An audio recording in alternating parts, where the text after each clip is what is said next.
습니다. 창세기 19장 30절에서 38절까지의 말씀입니다.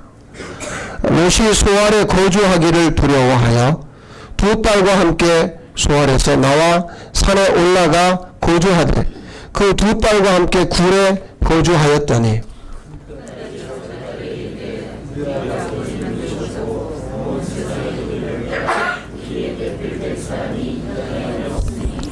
우리가 우리 아버지에게 술을 마시게 하고 동침하여 우리 아버지로 말미암아 후손을 이어가자 하시고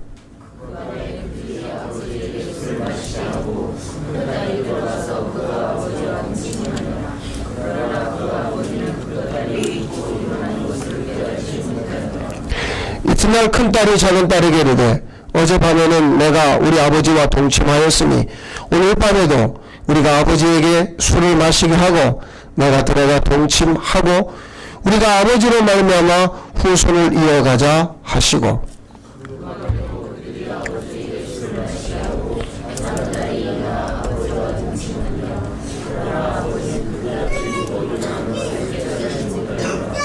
롯의 두 딸이 아버지로 말미암아 임신하고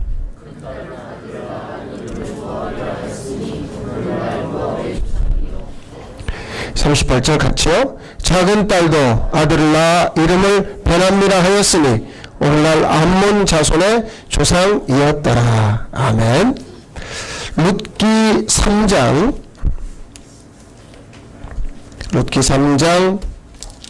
7절에서 10절까지의 말씀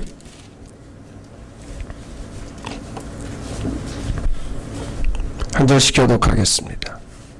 보아스가 먹고 마시고 마음이 즐거워 가서 곡식단 더미 끝에 눕는지라 롯이 가만히 가서 그의 발치 이불을 들고 거기 누웠더라.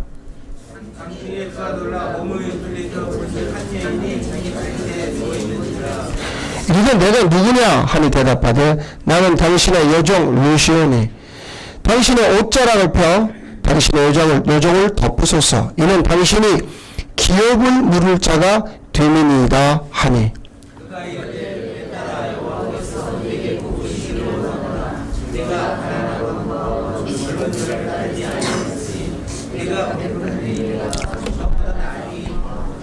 아멘. 하나님의 놀라운 계획과 운명적인 만남, 놀라운 계획과 운명적인 만남이라는 제목으로 오늘 말씀을 좀 살펴보겠습니다. 창세기 19장에 우리가 먼저 읽었던 말씀은 사실은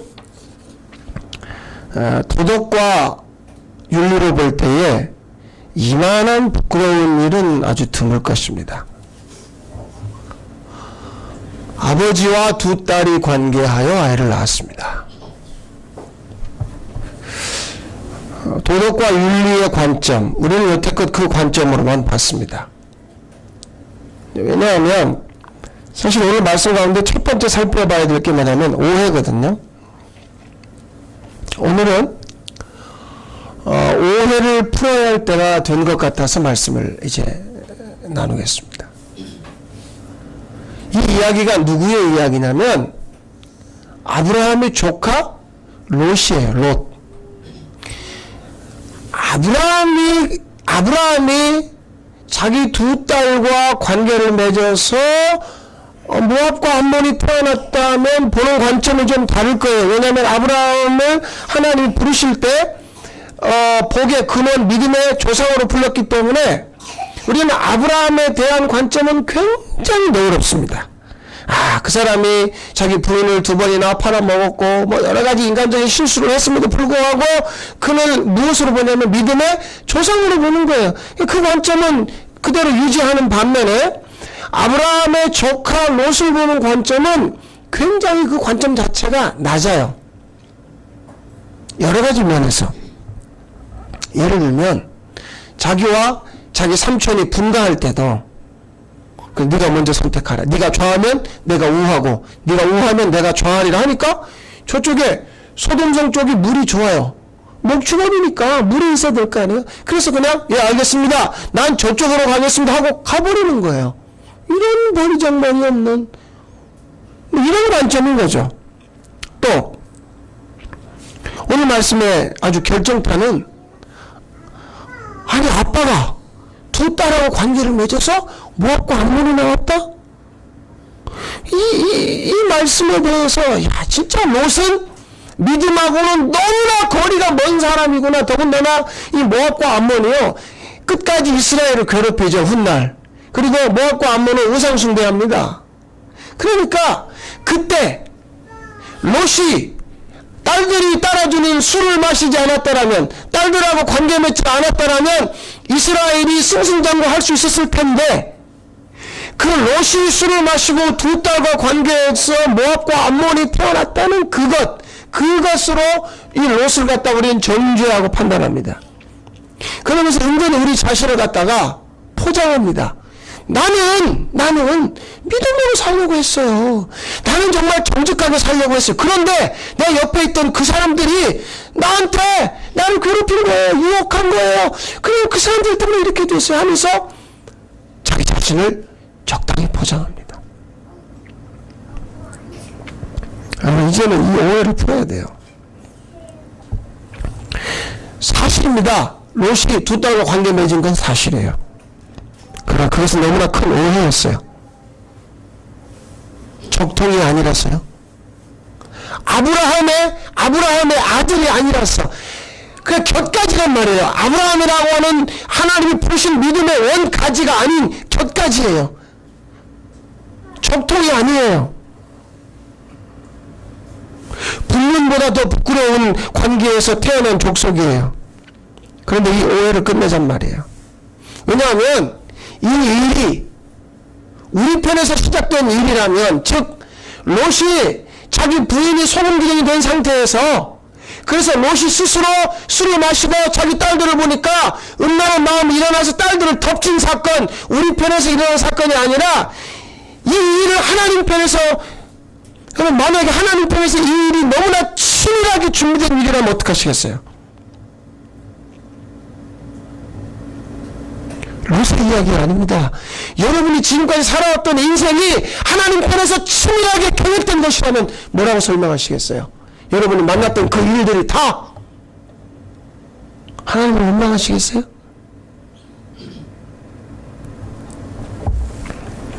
우리는 그런 식으로 살았습니다. 우리 식으로 오해를 한 거예요. 그 사람 참 나빠. 내가 이렇게 된 건 그 사람 때문이야? 아니 자기 삼촌 아브라함의 믿음을 따라가지 못한 롯은 도대체 저게 뭐야? 우리는 이런 관점으로 보는 거죠. 그래서 이 말씀이 창세기 19장에서 끝나면 정말 우리는 롯에 대해서 적개심을 품어도 좋을 만하죠. 하지만 롯기 3장에서 어떤 결과로 열매 맺는가를 봐야 돼요. 이 이야기가 창세기 19장에서 끝난 것처럼 보이지만 그로부터 자그만치 1000년 뒤에 하나님이 룻기 3장에 어떤 결과, 어떤 열매를 내기 때문에 그것이 오해라는 것이죠. 여러분, 주님이 세상에 오시기 위한 하나님의 계획이었어요.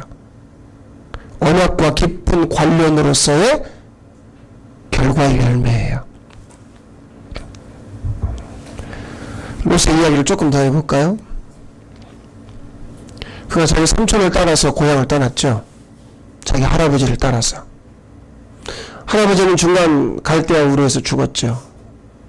갈대아 우르와 하란을 거쳐서 그가 도착한 곳이 가나안 땅입니다.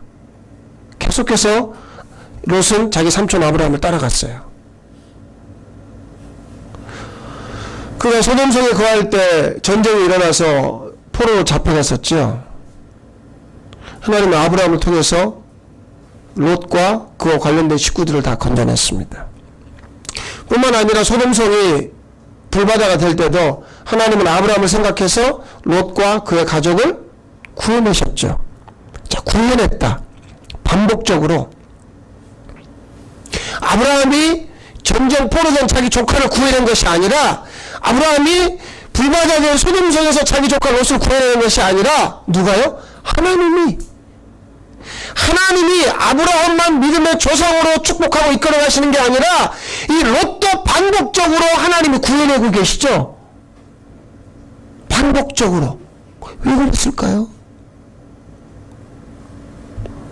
그건 아주 간단한 얘기예요.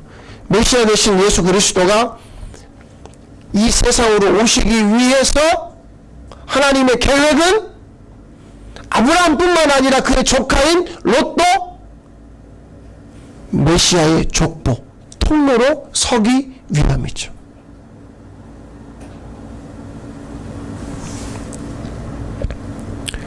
통로가 된다는 것은 막히면 끝납니다. 어마어마한 물이 소양댐에 있지만 그 물이 각 가정에 오는 것은 전부 통로된 파이프를 통해서 오죠. 그런데 어디라도 한 군데 막혀버리면 그 좋은 물을 우리는 마실 수도 없고 사용할 수도 없죠. 세상을 보니까요, 많은 사람들이 하나님의 통로로서 살아가는 사람들이 있어요.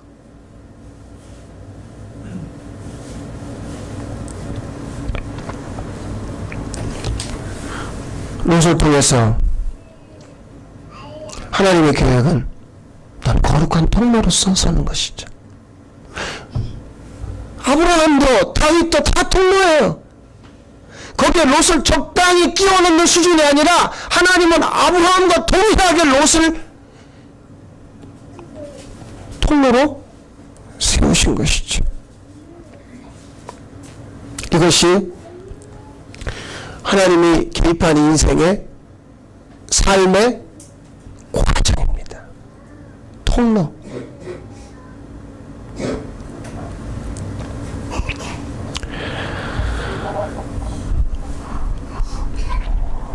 롯은 씨를 뿌려서 모압과 암몬이라는 족속을 세상에 시작하게 했습니다. 작은 알갱이죠. 그런데 그 작은 알갱이들이 그로부터 1000년이 지난 뒤에 룻이라는 여인이 태어남으로써 이 보아스와의 운명적인 만남, 그것은 철저한 하나님의 계획이요 하나님의 개입하심으로 이루신 운명입니다. 자, 또 하나의 놀라운 계획은 뭐냐면 보아스라는 사람이 있죠. 보아스와 룻에 대해서 좀 보겠습니다. 운명적인 만남이라고 말하기에는 이 두 사람 다 부끄러운 그런 배경을 가지고 있습니다. 여리고 기생의 아들 보아스, 모압 이방 여인, 그것도 청상 과부인 롯. 보아스는 라합의 아들입니다. 여리고 기생이죠. 여리고가 무너질 때 다 죽었지만 기생 라합의 가족만 하나님이 구해내셨어요. 그런데 여리고가 무너지기 전에 여호수아가, 옛날에 모세는 12명의 정탐꾼을 보냈지만 여호수아는 2명의 정탐꾼을 보냅니다. 그 2명 중에 한 명이 유다 족속의 족장이었던 살몬이에요. 이 살몬이 기생 라합의 집에서 숨어 있다가 나중에 풀어지죠. 그 살몬과 기생 라합이 나중에 결혼하는 거예요. 거기서 태어난 아들이 보아스예요. 그런데 우리가 툭하면 내뱉는 단일민족 이야기하는 것처럼 유태인들도 아주 중요시 여기는 것이 혈통입니다. 혈통을 중요시 여깁니다. 그래서 사마리아 사람들을 개 취급하는 건 그들이 혼혈이기 때문에 그래요. 멀쩡한 이 좋은 길을 놔두고, 그런데 이 길로 가자니 사마리아를 통과해야 되니까 유대인들은 산중으로 삥 돌아가는 거예요. 그 사람들을 만나지 않기 위해서. 그래서 요한복음 4장에서 수가성에서 예수님이 그 여인 보고 물 한 잔 달라고 하니까 그 여인이 뭐라고 그래요? 당신은 유대인으로서 왜 나에게 물 달라고 하십니까? 사마리아 사람과 유대인들은 상종하지 않거든요. 유대인 편에서 저 혼혈들, 요즘으로 말하면 다문화, 그거에 대해서 우리도 은근히 그런 것들이 있거든요.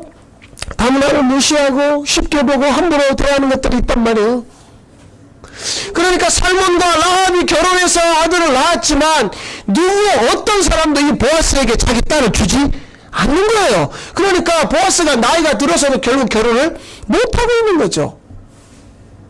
롯은 그 운명은 말할 것도 없죠. 모압 여자입니다. 이스라엘 여자가 아니에요. 근데 이스라엘 남자와 결혼했어요. 그런데 그 남편이 애도 없이 죽어버렸어요. 몇 년 사이에 시아버지 죽고 남편 죽고 그 다음에 또 다른 남편의 형제가 죽고 세 남자가 한꺼번에 죽어버렸어요. 그 가운데 세 과부만 남은 거예요. 그래서 시어머니가 자 너희들은 친정으로 돌아가라 했을 때 이 청성 과부인 룻은 시어머니를 따라서 시어머니의 고향 베들레헴으로 돌아왔죠. 갈수록 기가 막힌 사람들의 등장입니다. 그런데 이 기생의 아들인 보아스와 모압 여인 청상 과부인 룻이 운명적으로 만나서 여기서 다름 아닌 다윗이 나오는 거예요. 그렇게도 유태인들이 지금도 자기 나라 국기에다가 집어넣어 놓은 별, 그게 다윗의 별이거든요. 다윗 그렇게 위대하게 여기는 다윗이 누구에게서 나왔냐면 기생의 아들과 모압 여인 청상 과부의 만남에서 나왔다는 걸 그들은 부인하고 싶겠지요. 여러분, 이 운명적인 만남, 유태인들이 가지고 있는 원가지, 그들은 끝까지 주장하는 게 원가지입니다. 원가지에서만 나와야 된다는 것이죠. 이 원가지라고 하는 건 지금도 우리 사회 안에 아주 깊숙하게 뿌리박혀 있습니다. 자기 배경, 명문들을 말하는 거죠. 자기 배경.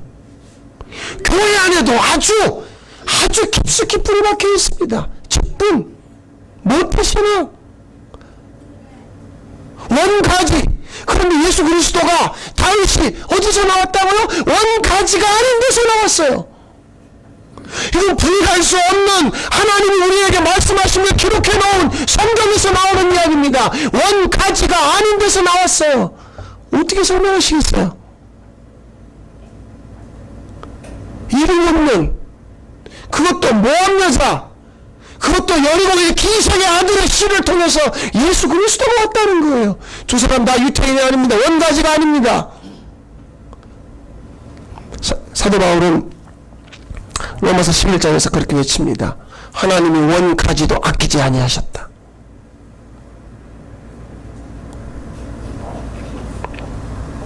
율법은 원가지를 소중히 여깁니다. 그게 율법입니다. 그러나 복음은 원가지만을 고집하지 않습니다. 은근히 나도 모르게 가지고 있는 그 자부심 있죠. 나 이 정도면 괜찮은데 꺾이고야 말 것입니다. 원가지가 아닌 데서 예수 그리스도가 나왔는데요.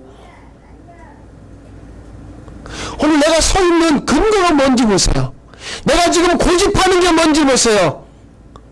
원칙이요? 거기서만, 그 원가지에서만 모든 것이 시작되어야 된다고 하는 그래서 그건 오해라니까요. 철저한 오해입니다. 그것이 내게 있어야만 내가 사람 노릇한다고 하는 그것은 원가지입니다. 거기서 주님은 나오질 않았어요. 이 놀라운 계획, 원가지가 아닌 데서도 하나님은 일하시는구나, 이것을 믿는 자가 성도입니다. 주의 백성입니다. 교회입니다. 우리는 말이에요, 주의 백성들은 말이에요, 이 말씀을 좀 봐보세요.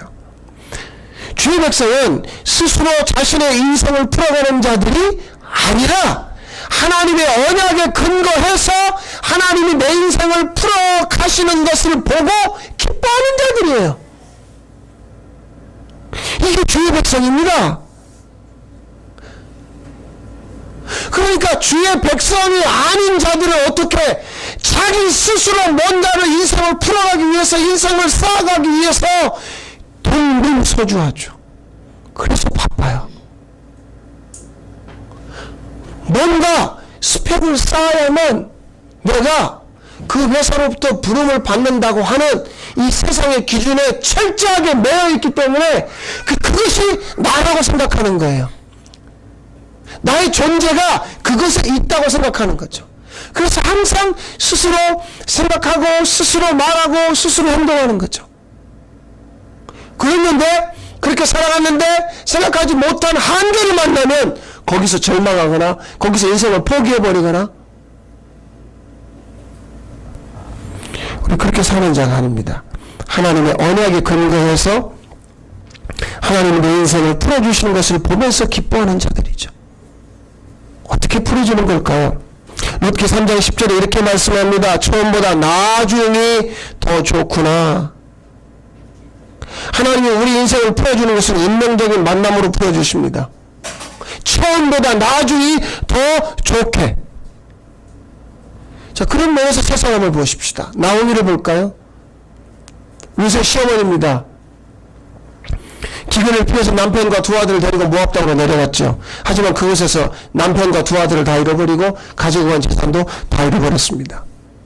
그래서 그가 모압 여인 외국 며느리 룻을 데리고 고향에 돌아올 때 고향 사람들이 말합니다.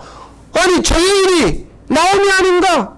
나오미란 뜻은요 희락, 기쁨이란 뜻이에요. 그때 나오미가 말합니다. 여러분 나를 나오미라고 부르지 마세요. 마라라고 불러주세요. 선물 괴로움이라는 거예요. 나 기근을 피해서 모압 땅에 갔다가 다 잃어버렸습니다. 내 인생이 풀어질 줄 알았더니 내 인생이 오히려 말도 못하게 뒤집어졌습니다. 얽히고 설켜졌습니다. 나 그런 사람입니다. 자기가 뭔가를 풀어가기 위해서 노력했던 자가 괴로움을 안고 돌아온다 하여서 그렇게 말합니다. 그런데요, 자기 며느리인 룻과 보아스의 만남에서 가정을 이루고 아이가 태어났죠. 그게 오벳입니다. 다윗의 할아버지죠. 오벳은 이세를 낳고 이세는 다윗 왕을 낳는 거예요. 그래서 이 오벳이라고 하는 아이를 나오미가 품었을 때 사람들이 이렇게 이야기합니다. 내 생명의 회복자이며 내 노년의 보영자이자 곧 너를 사랑하며 일곱 아들보다 귀한 내 며느리가 낳은다로다. 내 생명의 회복자. 하나님이 나오미의 처음보다 나중이 더 좋게 만들어 놓았다 그 말이에요. 나오미 스스로 자기가 결혼해서 애를 낳은 게 아니라 하나님이 그 며느리를 통하여 하나님이 그 인생을 어떻게 풀어주는지 사람들 하여금 보게 하셨다는 거죠. 룻을 볼까요? 청산과부입니다. 자식 없이 남편이 죽었습니다. 그렇게 끝나는 줄 알았죠. 그런데 하나님은 그를 다윗의 증조 할머니요 예수 그리스도의 족보에 당당하게 그 이름을 올려서 복음의 통로로 세웠습니다. 결혼 초에 잃어버린 모든 것을 주님이 회복하게 하셨죠. 그게 룻이에요. 보았어요? 역시 여리고 기세의 아들로 불리며 끝날 뻔한 인생이었지만 그의 노년은 복되었습니다. 모압 여인 룻을 덮어줌으로 인하여 가정을 이루었고 그가 낳은 아들이 메시아이신 예수 그리스도가 세상에 오실 길을 닦는 통로가 되었기 때문이죠.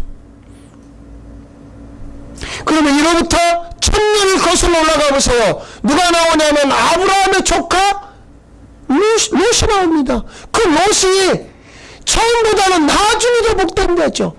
그렇게 해서 두 딸과 관계 맺어서 끝났지만 그로부터 1000년 뒤에 하나님은 그의 씨앗이 예수 그리스도의 족보에 올라가는 그 일을 만들어내셨잖아요. 모두들 처음보다 나중에 더 복된 주의 백성입니다. 스스로 풀어간 자들이 아닙니다. 복음의 통로입니다. 하나님이 그들을 덮어주심으로 서로 만나게 됨으로 가능한 일입니다. 오늘 여러분들에게 말씀드립니다. 일생에 한 번은 주님 앞에 서야 합니다. 복음 만나야 돼요. 거듭남이 있어야 됩니다. 속사람이 새로워져야 돼요. 그것이 주님이 우리를 위해 준비한 놀라운 주님의 운명적인 만남이죠. 이거 없이는 인생이 풀리질 않아요. 풀린다는 건 단순하게 내가 원하는 업적을 쌓아가고 내가 세상에서 누리고 싶은 그것들을 내 손아귀에 쥐는 그런 수준이 아닙니다.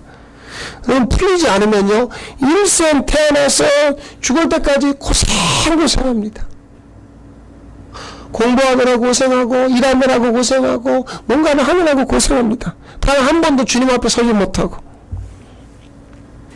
이 말은 단순히 가슴이 뜨거워지고 눈물이 나고 뭔가 내가 의뢰받았다는 그런 수준이 아니라 내 존재가 변한 수준을 말하는 겁니다. 내가 어떤 자인지 그분 앞에서 나의 존재를 부끄러움 없이 보게 되는 걸 말하는 거예요. 그걸 봐야 됩니다. 그분 앞에서 내 존재를 똑바로 보는 그 언약의 수준 말이에요.